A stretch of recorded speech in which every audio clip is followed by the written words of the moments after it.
Welcome back to Postmortem. I'm your host, 48 Hours correspondent Anne-Marie Green, and joining me today to discuss the season premiere episode of 48 Hours is 48 Hours correspondent Erin Moriarty. Erin, how many seasons has it been for you now? Okay, I was trying to count, and I think it's 35, which means, isn't this your first full season? So you have a little bit to catch up with me. All right, I'm working on it. Still, with all those seasons under your belt, this is quite an episode. I don't know if you've done anything like this one before. It's the perplexing case of Ben Elliott. He murdered his twin sister, Megan, in 2021. They were both just 17 years old at the time. Now, Ben maintains his innocence. He admits that he stabbed his sister, but he says he was sleepwalking and he did not intend to harm her. So this is one of those episodes, Erin, that throughout the hour, my mind kept on changing about whether or not, I felt it was intentional. I felt that, whether or not he was guilty. I couldn't really decide. Anne-Marie, I'm with you. I was conflicted as well. When I first started on the story, I thought, well, that's a novel defense. But I thought of it as a defense. But I have really gone 180. The problem here is our criminal judicial system that is based on adversarial sides. The courts want to find guilt or innocence, guilt or not guilty. In this case, we know he did it. Ben Elliott admits he stabbed his sister, but we don't know why or if he intended to. And the other problem with this case, which you and I will talk about, is this is a young man who never shows a lot of emotion. Absolutely. We will get into his demeanor. But before we even sort of get into the case, we'll just remind people that if you haven't actually listened to this episode of 48 Hours, you can do so. You can find the full audio version just below this episode that you're listening to in your podcast feed. Go take a listen and then come on back for this conversation. Okay. You actually have a pretty unique perspective here. You are a twin, which I'm just learning. I am a twin. I have a twin sister. We are not identical, but we are very close. And so this case hit me hard. It was hard not to look at this case as a twin. I can't in a million years imagine hurting my twin. It's the person I knew before anybody. And in this case, there didn't seem to be any problem between these two people. So how do you make sense of that? Yes, the prosecution argues that Ben intentionally killed his sister and that he wasn't sleepwalking, that this was just sort of an excuse, something that he made up. But they never really established a motive. And me, as the viewer/juror watching this, that bothered me. What was so troubling about this case is that not only was there no evidence of a motive or a problem between these twins, everyone that the prosecution talked to said that Ben loved his sister and loved being her protector. She had been diagnosed as autistic, and he, according to the witnesses, wanted to protect her. But here's something else to think about. They couldn't find any evidence on either one of the twins' phones. You would think if there was a problem between the two, there'd be some kind of text trail. Another thing, this is a young man who used his phone all the time. If he was just going to use sleepwalking as a defense, an excuse, wouldn't you think he'd do some research? Well, they didn't find any. So I found this all so troubling because, again, the prosecutors say he's a danger to society. That's right. Why they charged him with first degree, and fought to get him convicted of first degree murder. And yet there's no evidence other than the act itself, which is pretty awful, that he really intended to do this. Mm-hmm. I think that would have helped me as I was watching the hour if they could give me the why, even though they don't really have to. But the other thing that I kept on thinking about as I was watching the hour is just how much do you know about sleepwalking? I think immediately what comes to mind is sort of this visual of this person walking with their eyes closed and their arms out, sort of zombie-like, not, somebody doing sort of complicated tasks. But I have to say, I have heard some crazy things about people. It could be an urban myth, but I mean, cooking a turkey while sleepwalking and all that sort of stuff. Well, it's not crazy for someone to actually cook while they're sleeping. I learned that. So just so that people understand what it is, there's a large category called parasomnias, and sleepwalking is one of those. So is sleep eating, or if you want to say sleep cooking. And it really happens, and it's more common than I realized it is.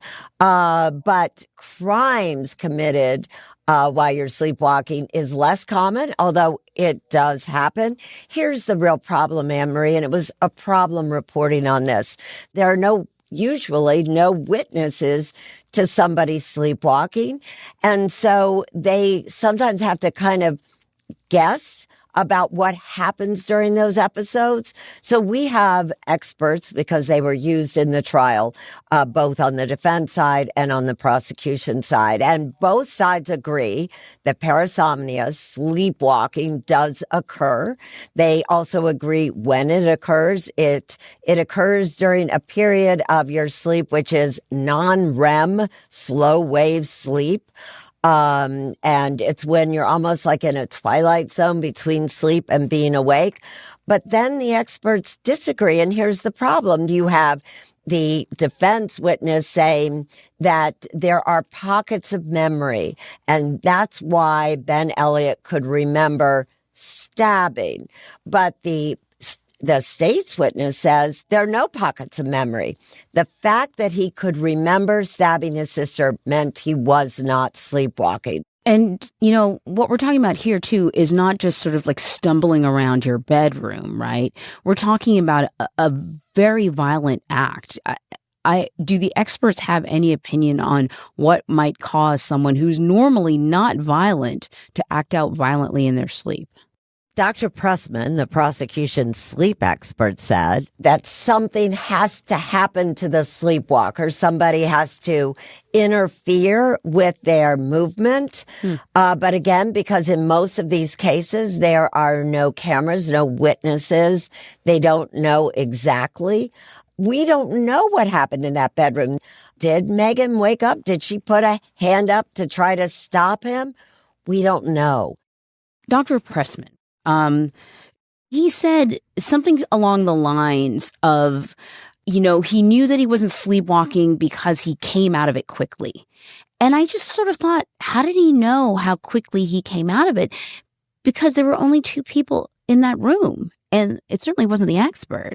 Exactly. He's claiming that the fact that Ben said, "I remember stabbing her," meant that he had come out quickly to have that kind of memory.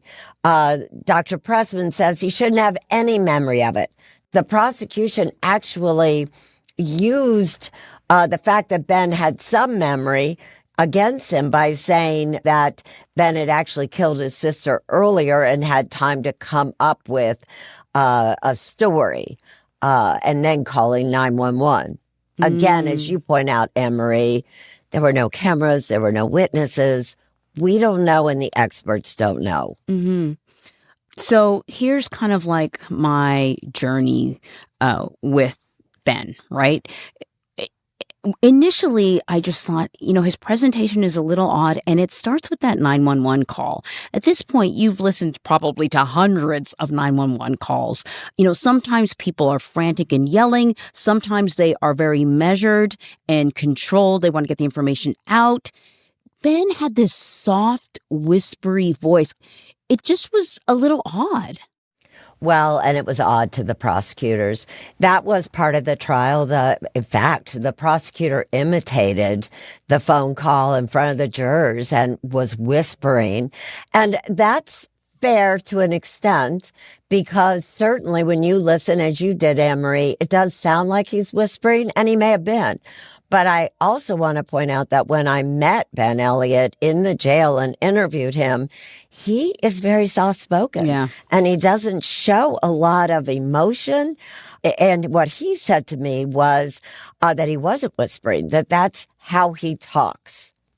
But then why didn't he scream out to his parents? That was the other thing that kind of bothered me. I thought, like, why is it that the parents are finding out what's happening, when the cops are showing up? Like, why wouldn't he say, "Oh my God, help me"? Well, you know what, Emery, that is such a good question. And it's certainly what the prosecution pointed out. Like, why did he call 911? Why did he keep his voice down? He didn't want his parents to know. And that's possible. But can I just point out, here's where my experience as a twin comes in. So when you are a twin, whether you're identical or not, you have a real closeness. That is who you share everything with. And I just want to throw out that possibility that as a twin, he was calling 911 because he was thinking of his sister and then didn't think about calling his parents until the 911 operator asked him to. It's a possibility. As a twin, I see that as a possibility. I think the other thing that really surprised me about this episode is just how many people are familiar with sleepwalking. Because I kind of went through, it's nowhere close to sleepwalking, but my husband talks in his sleep. And when we first met, it would be sort of this mumbly stuff that I couldn't understand, but it's definitely progressed over time. But I mean, one of the prosecutors was a sleepwalker, her children, jurors knew sleepwalkers. I was like, how many people are sleepwalking?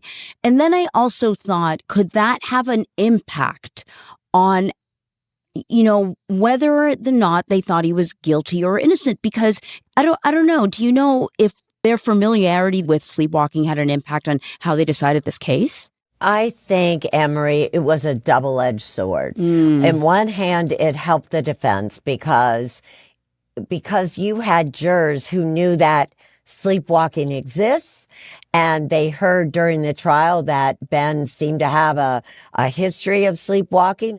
The other side of that sword is, though, that committing a crime while sleepwalking is very rare. None of the people who were familiar with sleepwalking knew someone who committed a crime. And I think that's hard for someone to believe, that even jurors who knew that people sleepwalk, to believe that someone could actually commit a terrible crime like this.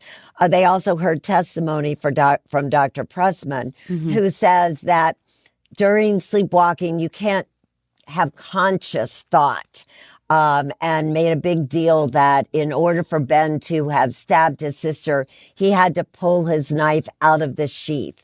And Dr. Pressman testified that that was too much of a conscious thought. And yet, you and I know that there have been cases where somebody has driven and then committed a crime while sleepwalking, and the jury acquitted that person of murder. Welcome back. Let's dive into the really chilling body cam footage. When first responders arrive on the scene, Ben is giving Megan CPR compressions. His parents, Michael and Kathy, they are there. They are distraught. They are confused. They ask police what has happened to their daughter, Megan. Well, Emery, at first glance, when you see that body cam footage and you see these parents asking and the police are saying, we're not going to tell you, it seems cruel at first glance, but you have to realize that they're walking into that house not knowing what happened, who exactly was involved. They just know someone inside that house was involved. Maybe they all were. And so until they could really understand what happened, they did not want to share any information. They didn't want anyone in the house sharing stories, getting a story together until they could figure out exactly what did happen. It really makes more sense when you look at it from the vantage point of these investigators walking in cold. It does make sense. I imagine for Michael and Kathy, though, as this whole thing sort of continues to unfold, they then decide that they're going to call a family friend who happens to be an attorney. Now, prosecutors use that decision a little bit against them, frame it like it's a very suspicious thing to do. Well, and we see this over and over again in these cases, Anne-Marie. So the family wants to know what to do. Most of the time, they've never been involved in a situation like this. So they had a friend who was a lawyer. And in fact, that lawyer helped them find out what happened to Megan. That's how they found out that their daughter had died. But then at trial, it was used against the family by the prosecution. And we see that happening over and over again in cases. The prosecutors said that the family had conducted a cover-up from and I'm quoting, the get-go, right? From the very beginning. Because from the prosecution's viewpoint, if you have nothing to hide, why are you calling a friend who's a lawyer? So Ben's family, his parents, they're already going through this heartbreaking experience. But now part of the prosecution's narrative is, and they're involved in a cover-up. Their head must have been spinning. Well, can I just tell you, this was one of the most emotional interviews I've done with parents. As you can imagine, they have lost a daughter. They feared they'll lose their son. For the first time, I found out that they thought maybe he had schizophrenia. Mm-hmm. They really seemed, and they said to me that they really wanted to know what happened. So they were very upset with the idea that anyone would accuse them of a cover-up. And they point out that Ben was willing to talk to the state's sleep expert, but that the state sleep expert did not want to talk to Ben. That expert felt he had enough information by looking at the reports and the evidence in the case, and did not need to talk to Ben, is what he said to me. So the family was devastated with the claim that they were trying to cover up, because that's not how they saw it. The jurors really got to see Ben Elliott's police interrogation. I'm curious as to, what they felt about his demeanor and what you felt about his demeanor, because you spoke to him. That's the hard part, Anne-Marie, in these cases. We are judging people by how they act under the worst moments of their lives, but we've never met those people before. So it's a very tough part of any criminal trial to try to figure out, how do you judge the demeanor of somebody? The Ben that I saw on police cam footage was very similar to the Ben I met when I saw him in the jail. He was a little more animated with me because apparently his grandmother is a fan of mine. And so he did say to me kind of that his grandmother, under different circumstances, would be happy to know that I was the one who interviewed him. So I saw more of a open, talkative Ben. Mm-hmm. But through most of the interview, the Ben we saw in police cam footage was pretty much the same guy I interviewed. And his parents told me the same thing, that is who he is. I did talk to him about his affect and the fact that he was talking about things that seemed so unrelated to what had just happened to his sister. You see him during the interview with the detective talking about, he's just been taken from his home after stabbing his sister, and he's talking about taking his SAT. That struck me when I saw it. And he said to me that he had just shut down. He didn't want to believe that he had done what he had done to his sister, and he was trying not to think about it.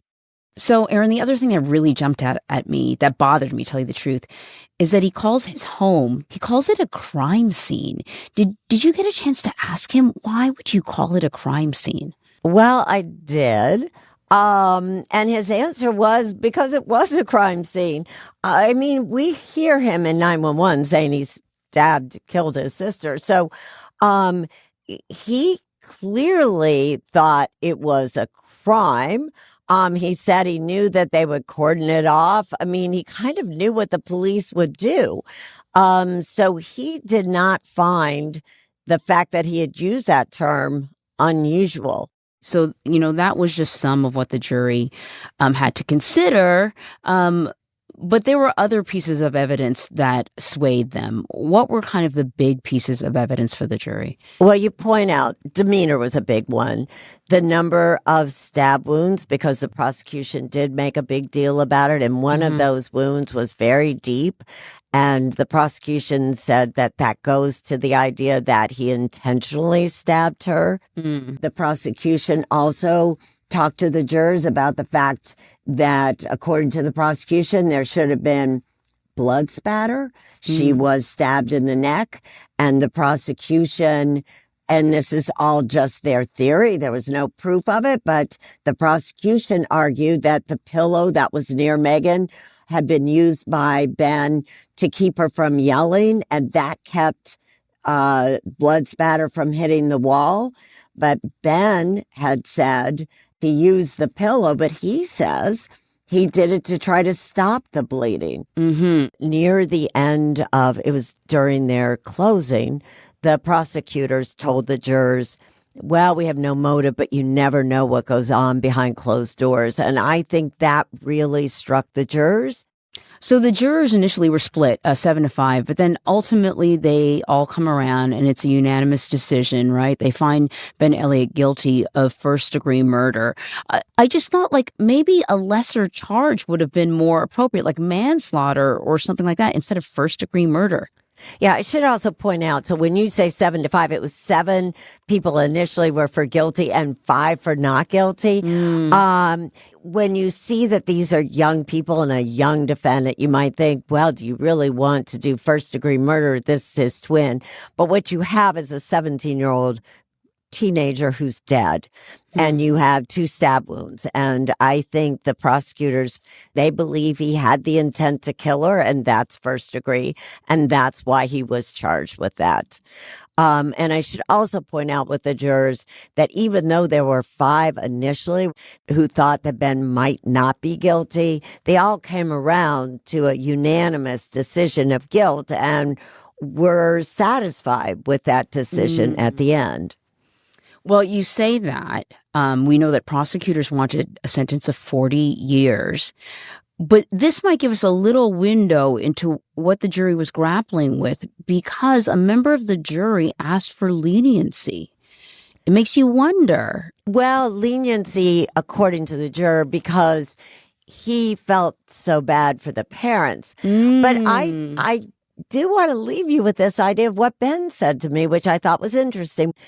Ben believes that some of the jurors did have reasonable doubts. And he points out that the judge could have sentenced him to 40 years, but instead chose to sentence him to a much shorter period of time. And he said to me, if people really thought that he had killed his sister in cold blood, wouldn't they want him locked up for the rest of his life?